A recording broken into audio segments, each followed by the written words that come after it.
Hola amigos, bienvenidos a David Parcerisa Live. ¿Qué tal estáis? Bueno, aquí nuevamente con todos vosotros, amigos, hoy para compartir un tema, un clásico, por supuesto, fenómeno ovni, fenómeno de contacto con entidades. Vamos a ver, ¿os acordáis de John Keel? John Keel fue un investigador muy conocido a nivel mundial por involucrarse, por investigar básicamente el fenómeno del Mothman. Ese extraño ser hombre polilla que se aparecía en el pueblo, en la localidad de Point Pleasant, en Virginia Occidental. Un caso muy interesante que dio la vuelta al mundo y que incluso propició, después de tantos y tantos años, me parece que fue hace escasamente 20 años, una película interpretada por Richard Gere y Laura Linney, una película fantástica, os la recomiendo. ¿Sabéis lo que dijo John Keel después de todos esos años investigando este fenómeno? Cuando en esa época, por supuesto, había la fiebre platillista, años 60, y todos los extraterrestres venían del espacio y todos los extraterrestres venían de otros planetas. Bueno, pues John Keel, al cabo de unos años, le dijeron, usted es ufólogo, ¿verdad? Y dijo, no, yo no me considero ufólogo, sino demonólogo. ¿Qué quiere decir eso? Bueno, pues esto solamente es una introducción al tema de hoy. Todo la NASA y las altas autoridades, la gran comunidad científica, quiere reducir el fenómeno ovni, el fenómeno supuestamente de que podamos ser visitados, a que vienen de otros planetas del sistema solar. Y de ahí nos salen. Nosotros, por nuestra parte, llevamos ya muchísimos años investigando el tema ovni a través de la ufología y de una riquísima casuística que nos indica que el fenómeno no tiene nada que ver con extraterrestres venidos de ningún sitio del espacio. Porque realmente la forma en la que se manifiestan y la forma en la que se aparecen ante nuestros ojos no tiene nada que ver en la forma en que lo harían unos seres exploradores del espacio exterior. Hay un amplio teatrillo de naves aterrizadas, supuestamente con extrañas averías, y esto lo encontramos en muchos casos en los años 50, 60, ya no tanto en los 70, una nave ahí que los tripulantes van incluso a ver un granjero y dicen, es que se nos ha averiado la nave, necesitamos pues una caja de herramientas para poder arreglar algunos tornillos, ¿no?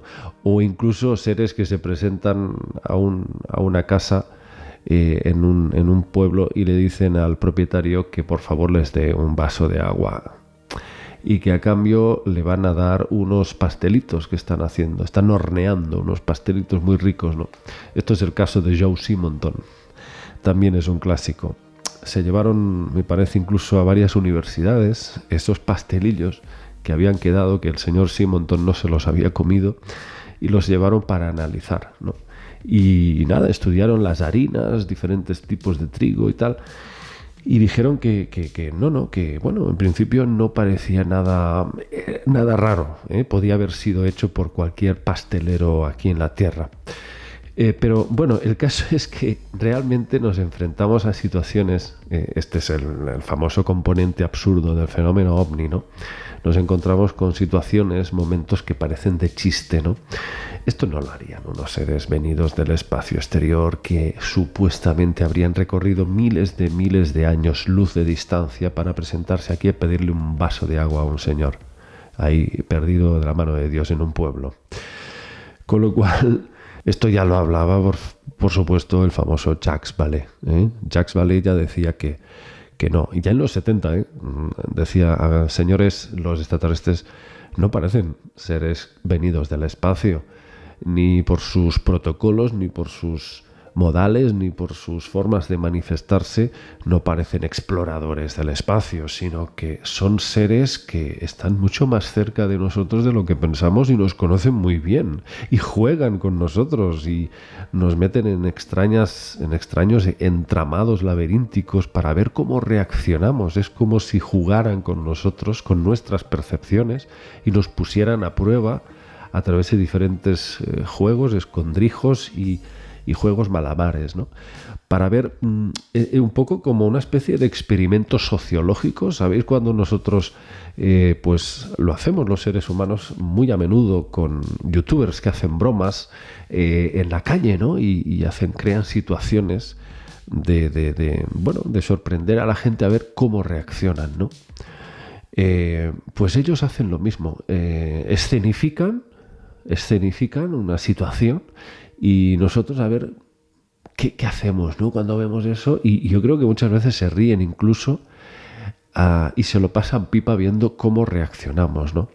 Hay un caso, no recuerdo de qué año es, año 67 me parece, en el que unos extraterrestres, iban persiguiendo un coche con una especie de objeto volador y salieron flotando dos enanos flotando, y salieron flotando y se metieron por la ventana del copiloto, se metieron dentro y finalmente, claro, estaban en estado de shock, quedaron casi desmayados, tanto el copiloto como el chofer. Amigos, que es que se puso delante del volante el extraterrestre y durante unos cuantos metros estuvo conduciendo el vehículo hasta que luego salió flotando por la ventana. O sea, hay situaciones en las que realmente han pasado cosas que han dejado a los testigos completamente en estado de shock, en estado clínico, catatónico, ¿no? Y claro, esas cosas pues las contabas en esos años y por supuesto lo primero que hacían era encerrarte en un psiquiátrico. Pero hoy, con la masificación de datos y de la era de información que vivimos, pues hemos podido cotejar todas estas casuísticas. Y amigos, a nosotros no nos extraña nada porque conocemos miles de casos muy parecidos, todos ellos, con estos componentes tan absurdos del fenómeno ovni, ¿no?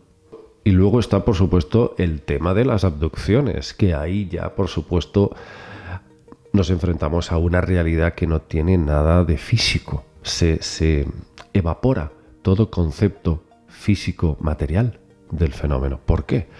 Pues porque ya en los años 80 investigadores como Bud Hopkins, David Jacobs o por ejemplo Whitley Strieber, que fue un novelista norteamericano muy famoso por haber vivido él mismo experiencias de abducción, ya nos hablaban de seres, de criaturas que muchas veces no necesitan ni siquiera abducirte hacia una nave espacial, sino que ya te los encuentras en la cama, ya se meten directamente en el dormitorio. Y desde ahí pueden conducirte a otros sitios o también, sin necesidad de salir de la habitación, pueden realizarte diferentes retoques genéticos, vamos a decir.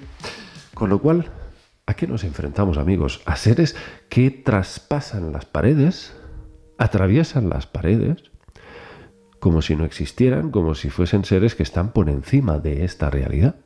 Y se hacen corpóreos cuando ellos quieren. También nos enfrentamos a un fenómeno en el que se produce una distorsión espaciotemporal. No solo se ve afectado el espacio, sino también el tiempo.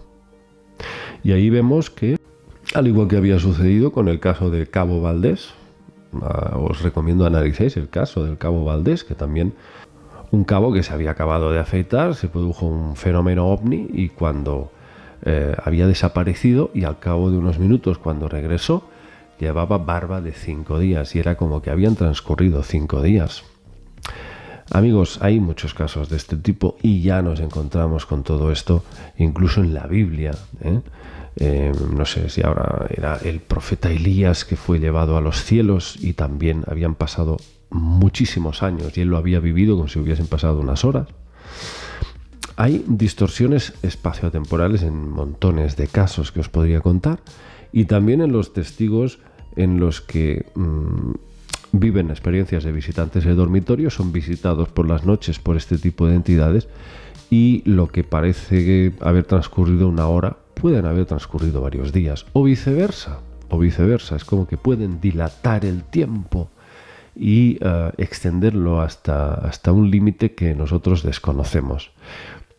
Todo sugiere que estamos cohabitando junto con otras realidades, otras dimensiones, que hay mundos dentro de mundos y que no hace falta justificar siempre la presencia de extraños seres de gran inteligencia y avances técnicos con la distancia. Nos han metido en la cabeza los científicos y los astrónomos y la NASA y toda esta gente que todo se justifica por las grandes distancias. Han recorrido grandes distancias y por eso son seres más avanzados que nosotros. No tiene nada que ver. No tiene absolutamente nada que ver. Probablemente todo sea al revés de lo que nos dicen y estemos hablando de dimensiones paralelas que están pues más cerca de nosotros que nuestra propia piel. Y que todo esto quede enmarcado, todas estas entidades, todos estos seres, quede todo enmarcado en unas realidades que están más sujetas a nosotros y a nuestras propias vivencias y a nuestra propia energía que no a seres tecnológicamente avanzados venidos de quién sabe qué planeta. ¿Qué quiero decir con eso? Que lo que atrae o repele a estas entidades somos y hemos sido siempre nosotros los seres humanos, porque lo que más les interesa y lo que más les impulsa para visitarnos somos nosotros.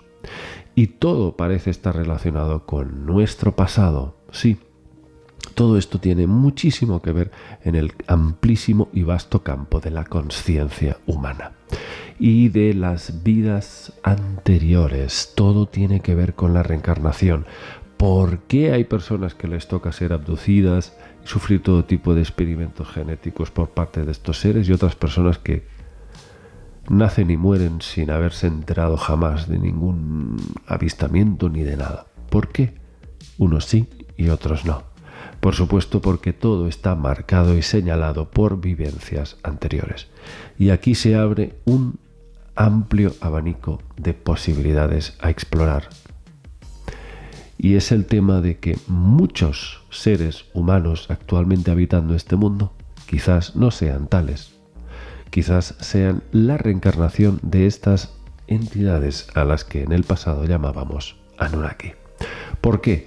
Porque tendría muchísimo sentido, y esto no lo digo yo, lo dicen psicólogos, terapeutas, personas que han realizado hipnosis clínica a sus pacientes y han descubierto que describían vidas anteriores en las que eran estos dioses sumerios. Por supuesto, sí tiene una lógica pensar que los mismos seres que estuvieron involucrados en la propia creación humana decidieron en algún momento de su evolución, tras desencarnar esos cuerpos físicos, pues lagartos, reptiles, para dejar de vibrar en esa frecuencia y entrar dentro de la evolución humana para experimentar la experiencia humana. ¿Qué podían ellos aprender? O sea, ¿cómo podían ellos mejor aprender de nosotros si no reencarnándose en nosotros? Es una posibilidad tremenda. Pero ya os digo, amigos, que cada vez vamos viendo cómo se está estrechando el círculo y toda esta parafernalia de extraterrestres venidos del espacio cada vez va cayendo por su propio peso. Y vemos que todo esto está más relacionado con nuestro propio interior y nuestro vasto campo de percepción de la conciencia y de lo que nosotros hemos venido haciendo desde hace muchas existencias pasadas. Esa es la clave de todo y la clave para entender por qué vienen y por qué no vienen. Esa es la motivación. Amigos, espero que este vídeo de hoy os haya gustado y os haya abierto algunos archivos. Sé que muchos de vosotros se os han activado algunas alarmas o se os han abierto, repito, algunos archivos, algunas memorias que estaban ahí latentes. Un abrazo para todos, amigos, y nos vemos. Chao.